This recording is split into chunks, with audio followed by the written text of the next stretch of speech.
This is the Bahamas Tonight, the Northern Edition. Good evening. I'm Sabrina Brown. Thank you for joining us. Topping the news tonight, this is the traditional shoulder period in the tourism industry. It is a time of the year when there is a fall-off in visitor arrivals. But officials say they are working to put a more sustainable program in place to eliminate what many call the slow season. Director of the Ministry of Tourism on Grand Bahama, Betty Bethel, says the slow season is being minimized each year. She says as the summer program from cities in the United States is phased out, the winter business from Canada kicks in. October, we begin to usher in the 8 gateways out of Canada again. So we're looking at a window of maybe 4 weeks where business is soft. But that's an opportunity we see to freshen our product, whether it be the hotel product or tours and attractions or transportation. And during that period, we will have events going on the island. We're exploring some new sporting events as well as festivals, music festivals, to fill that gap. She says having diversity in arrivals to the island is vital to the off-season. We need that mix to keep our island sustainable, and that is the perfect mix for Grand Bahama, because when the air fades, then the sea arrivals are still in place and continue to fill the gap. So I think we don't think of the ferry business as being as important as it is, but the grand celebration and the Balearia really fill the gap when we really do need it. While the ministry works to increase business to the island, officials are also working to improve the quality of service in the industry. We've recently taken our training department and adding quality assurance under training so that they can go out there, observe what's going on within the tourism sector so that they can identify the types of training that needs to address and offset some of the poor quality of service that we have seen, some that our guests have complained about, and some that we have been proactive in identifying ourselves. Bethel says the ministry is also focused on providing a variety of tours and attractions for this destination. We have identified a minimum of 40 tours and attractions that our visitors engage in while they're here. So if you're here for 1 week to 2 weeks, you can have something to do every day. The Royal Bahamas Police Force crime-fighting efforts just got stronger. This after officials of a private resort joined hands with the law enforcement agency in the fight against crime. Now the officer in charge of Grand Bahama and the Keys is predicting a greater degree of success as they prepare to launch their latest crime-fighting initiative. Joan Davis-Roll has that story. The Royal Bahamas Police Force Marine Division, now better equipped to police the coastal communities of East Grand Bahama. A generous donation was made to the force by officials of Deepwater Key Resort on Thursday during an official ceremony held at McLean Sound Dock. In his remarks, the top cop here on Grand Bahama, Senior Assistant Commissioner of Police Emmerich Seymour, noted that this new boat will help solidify their role in this area, hence expanding their reach. It was just several months ago where we stood in the same place to just open this brand new spanking police station to the people of East Grand Bahama. What it did then is afforded us the opportunity to provide 24 hours of policing services to the people of East Grand Bahama and of course the surrounding keys. Now with this added donation of a seacraft to our arsenal, it gives us that much more leverage where we're able to provide both land and sea coverage to the people of Eastern Grand Bahama. Senior ACP Seymour noted that the eastern end of the island is not only a major gateway to other areas of the Bahamas, but is also a gateway oftentimes used by criminals. Now he says this new boat will go a long way in stemming the tide of all illegal activities. He further called on residents of East End to join the police in the fight against crime. This area is one of the gateways to and from Grand Bahama because it provides for the opportunity to travel through here to go to Abaco and the surrounding areas. And so it provides that avenue too for, unfortunately, some criminal activities, because we've seen it from time to time. Notwithstanding that, though, we want to recommit ourselves, we want to commit ourselves as the Royal Bahamas Police Force, as a law enforcement entity, to providing all of the quality policing services to the people of East and Grand Bahama. We want to reassure the people of East and Grand Bahama that we are committed to eradicating elements of criminality wherever it rears or they rear their ugly head. We are committed to ensuring that the people of East Grand Bahama, all of the communities of East Grand Bahama, stay and remain the safe places that we know they can be and they will be. Joan Davis Rowe, ZNS Network News. Also from police tonight, the authorities need your help in locating 32-year-old Tamika Lang of number 153 Aberdeen Drive, South Bohemia.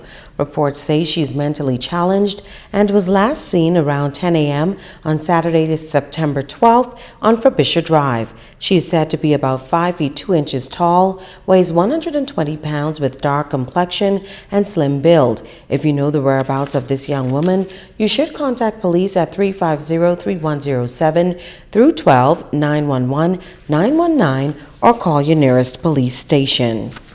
34-year-old Albert Charles Green, also known as Terrence Bodie, also known as Mark Thompson of number 38 Oleander Street, appearing in court this week. He was charged with stealing a quantity of copper wire from the Grand Bahama Power Company from a private residence as well as from the property of Shuffle Hepburn. He was also charged with deceit of a public officer. He pled guilty to all charges. Green was sentenced to 12 years and 3 months imprisonment. He was also sentenced to 3 months treatment at Sandilands Drug Rehabilitation Center for his addictions. As police on Grand Bahama continue the probe into that double murder in Holmes Rock on Sunday, concerns continue to mount over the state of crime in the country. Tonight, leaders of another local assembly are weighing in on what many call a crisis situation. Senior pastor of Calvary Temple Assemblies of God, Robert Lockhart, is disheartened by the senseless killings in the country. Many of the violent crimes are being perpetrated by young men, and Pastor Lockhart believes the lack of love and attention in the home is to blame. I have 3 boys, and one thing I know from that, and I come from a family where I was there's 6 of us that are boys, and I realize the key, especially to young men and their well-being, so they can be emotionally well-adjusted, socially well-adjusted, is attention. There must be attention from mothers and fathers at each stage of their development to help keep them focused, give them a sense of direction, help them to navigate through some of the challenges we might face as young men from time to time, how to deal with confrontation. The religious leader is adamant that parents need to be more aware of the many mediums that are influencing their children. He is of the view that it will take a concerted effort to stem the tide of crime in this nation. It's going to take the family, the church, the community, and government all working together simultaneously to help us navigate through this challenging time in our country. Youth leader Dudley Sage shares the same level of concern. He is calling for the reinstatement of capital punishment. They shouldn't sit again in the House of Assembly unless we start to sit and figure out how we're going to deal with the crime situation. We have to put some fear out there, because all they're doing is killing and saying, okay, they don't know the system. The criminals already know the system. If I kill you, all I have to do is sit 2 years, I'll try to get bail and come back out again. So it has to be some fear out on the streets, so they can understand, hey, the government is serious, the community is serious about it, and if you kill, then your life will be taken away. Stay with us, there's more news after this. Bringing news that matters to you. You're watching the Bahamas Tonight Northern Edition.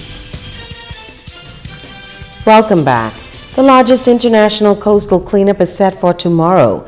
The coastal cleanup is into its 30th year, and it focuses on the garbage removal from coasts globally. Here Grand Bahama, residents will join the rest of the world as we seek to clean up the beaches and protect the environment. Shashina Roll reports.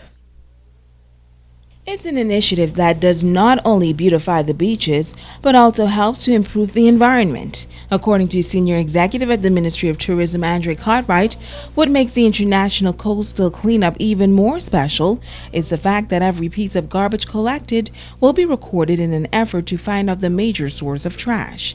On the beach, sometimes you find regular items that we find on the beach would typically be like lunch food items, so plates, forks, takeout plates, straws, cups. Those are the majority of stuff that we find, but we also find a lot of household items on the beach. We find stoves, refrigerators, microwaves, toilets.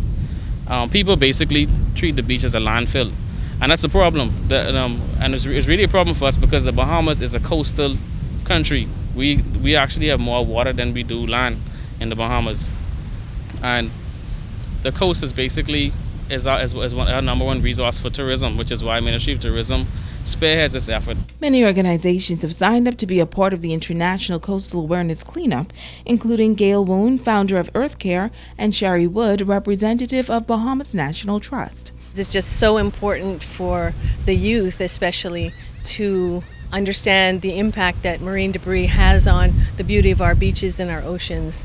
And we sell sun, sea, and sand, so it's very important that we keep our sand and sea clean. And it's very, very important so that we can understand trash patterns, and we can also understand if we are improving or what the situation is. Is it getting any better? Is it getting any worse? So this one is unlike any other cleanup that we do here on Grand Bahama, and it's also unlike any other cleanup that they really do on an international level. Now, if you want to get involved, there will be crews on various beaches on the island. Lovers Beach, Xanadu, Lewis Yard, Williamstown, Gold Rock Beach, Barbary Beach, Fortune Beach, and so we're getting a lot of area covered for this event, and we're involving pretty much every school on the island as well. Different schools are assigned to different beaches. We're also getting support in terms of persons from the Freeport Container Port, Harbor Company, and Airport Company, and we're looking at as well as Shipyard is going to be assisting us, and we're getting some support from the Western Star Titans in the Western area as well. Shashina Roll, ZNS Network News. The International Coastal Cleanup is scheduled for tomorrow from 8:30 a.m. to 10:30 a.m. at the various beaches. Taino Beach cleanup is scheduled for Sunday. Meanwhile, the officer in charge of Grand Bahama says there is a mounting concern when it comes to littering on Grand Bahama, and he believes everyone should do their part to keep this island clean. We want members of the public to know that littering itself is an offense. It's an offense that carries fine up to $200, $250. Yeah. And so we ask members of the public to please do not litter. We are partnering with the Keep Grand Bahama Clean Committee and to ensure that throughout Grand Bahama we do the best we can to keep this city clean as it ought to be. Okay, and so we want to ask members of the public to please, where you have to litter, put litter in its proper place. Put it in the litter bin that's lined along the throughout the community. The US2 organization is preparing for its annual screening tonight and tomorrow. So far, hundreds of men on Grand Bahama have been screened for prostate cancer through this initiative. Member Don Mitchell says this year they are preparing to assist many more. I would not be here in front of you today speaking if I were not aware of the need for constant detection, constant screening at a certain age. In fact, I started at age 50. Nowadays, we like to say we should start at age 40, and if you have a family history, at age 35. We also have the Healthy Lifestyle Division of the PHA, Public Hospital Authority, present at our screening. Last year they were there, and on Saturday alone, they screened for body mass index, cholesterol, blood pressure, and glucose, 176 men. The most they have ever done at any one event. He says there is no reason why men in this community should not show up for this screening, adding that it could mean the difference between life and death. 800 different men in Grand Bahama have come to our screening. Perhaps others are taking it upon themselves to go privately, and we feel sure this is happening. But I would guesstimate that we have maybe 10,000 men in Grand Bahama eligible for prostate cancer screening. I don't think our work in us two would be at a comfortable level until we feel that we have reached most of the men, 90% from East End to West End, and they are aware of the importance for prostate cancer screening annually. The mortality rate in the Bahamas for prostate cancer, the rates are unacceptably high, even as they're trending down in other parts of the world, developed and developing countries. This is an unacceptable situation that we and us two, along with our partners, will attempt to turn around now and in the future. The S2 screening began at 5 p.m. and will end at 9 tonight and resumes tomorrow at 9 a.m. until 5 p.m. at the Pierce Plaza on Coral Road. And now it's time to ask the doctor. I'm Dr. Monique Pratt. Welcome. Paula from Freeport asks, I have had health problems for over 20 years and I'm on so many medications. I take about 20 pills a day and I'm getting tired to the point that some days I don't even take them. If I stop taking some of them, what will happen to me? Thanks for sharing your question, Paula. Following doctor's orders or taking your medications on a consistent basis can be very challenging and frustrating, especially when you take so many pills every day. It may seem like a simple matter, but non-compliance or not taking medications as prescribed is a complicated and common problem. Most people do not realize that real damage or consequences of non-adherence. When people like yourself with many chronic medical problems such as heart disease, hypertension, diabetes, arthritis, or cancer do not take their medications as prescribed, the repercussions can be very severe. For instance, if you're on medications to control your blood pressure, not taking them will cause your blood pressure to be poorly controlled, which can lead to you possibly developing heart disease, a stroke, kidney failure, or early death. Taking your medications as prescribed by your doctor is a decision only you can make. It gives you the best opportunity to manage medical conditions and maintain the best possible health. I'm Dr. Monique Pratt, and this has been Ask the Doctor. Don't go away. Ricardo Lightborn is up next with sports.